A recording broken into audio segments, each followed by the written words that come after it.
This weekend, we're seeing two of baseball's fiercest rivalries in action, with the New York Yankees taking on the Boston Red Sox and the San Francisco Giants going toe-to-toe with the Los Angeles Dodgers. And all of that's got me thinking, what makes a rivalry a rivalry? And what makes a rivalry a good rivalry? Well, there's 4 key points, and I'm going to go through them together with you in this video, so let's get going. Oh, but just one last thing before we get started. A good rivalry doesn't necessarily need to check all of these boxes. It just needs to check most of them, so 3 out of 4.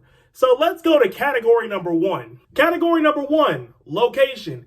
It helps a rivalry out big time when the two teams are close to each other. So that way they're battling over land and fans in addition to the usual bragging rights. Plus, you gotta admit, as good as it feels to go on the road and wear your team's jersey in a visiting stadium, a stadium that's not your own, it feels even better when you can do that and not have to spend money on a plane ticket to do it. Might not even have to spend money on a hotel. You could just go there and back in the same day. However, location alone does not build a rivalry. Look at the Commanders and the Ravens, the Orioles and the Phillies, Maryland and Pitt. I know all of those were examples from my area, Maryland, the Mid-Atlantic region, but that still does drive home the point. This is where we get into category number 2, relevance.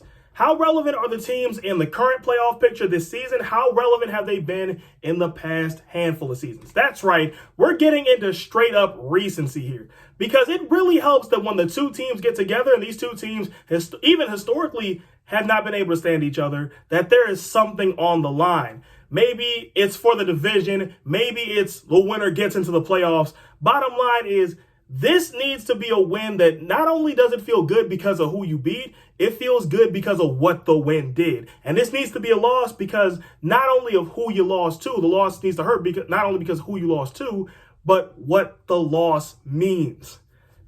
It's all about recency in this category. But maybe two teams are described as rivals, even though one team is always at the top of their division or their conference, and the other team is always at the bottom. This is where we get into category number 3, history.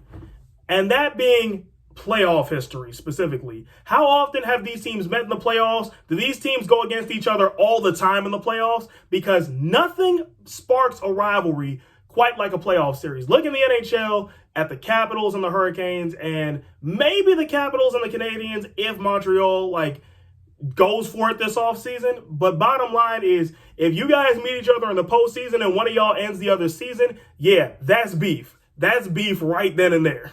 Or maybe the two teams don't really have history like that against each other. Maybe they haven't played in the playoffs before. Maybe they've only seen each other in the postseason about once or twice.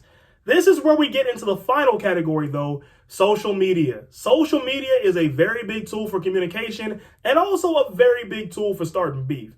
Because what fans on social media will do all the time is they will just go and unprovoked talk trash about other people's teams. Like, maybe it's because they just don't like the team because of how the fans, the reputation the fans have. Maybe they'll just talk trash about the star player on the team because, yeah, on social media, it's team versus team beefs. It's also player versus player beefs.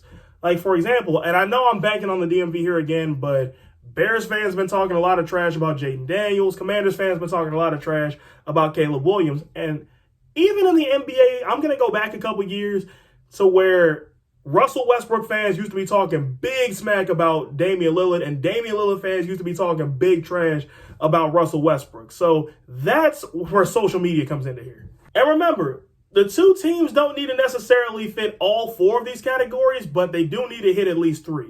But anyway, I hope you guys learned something here, and if you liked the video, be sure to leave a like and subscribe. And until next time, I'm the voice of Evan, and remember to always keep the vibes high.